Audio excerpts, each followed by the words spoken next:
Hi, this is Dr. David Ireland again.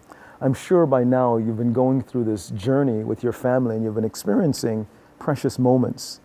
But do you know that there's such a thing called kid power? I'm not the one who coined the phrase, but this week that's going to be our focus. I remember it was a year ago. I was in South Korea for a leadership conference. This is a conference that dealt with leaders from around the world. Some 50 countries were represented, some 5,000 people were there. At the end of the night meeting, there was a special room that they designated as a prayer room, so any leader can go there and pray. One night I decided to do that. It was around 11:30 or so. I walked into the room. The moment I walked across the threshold, I heard the voice of people praying.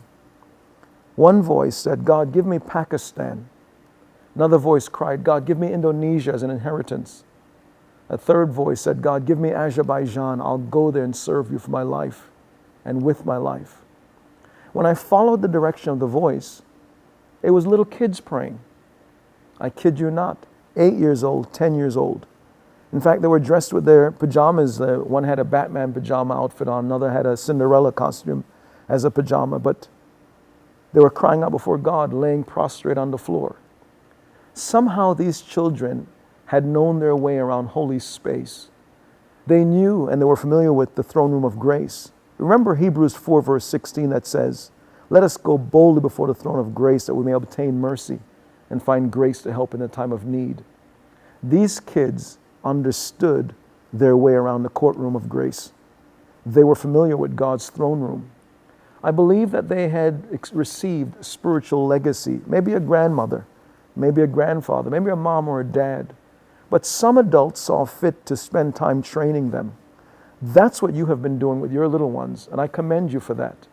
It's not in vain. Your children will be able to say, like one little boy said about his father. He said, "My father stands tallest when he's on his knees." And when your children have seen you on your knees, crying out before God, they learn that as well. Some things are taught, while other things are caught.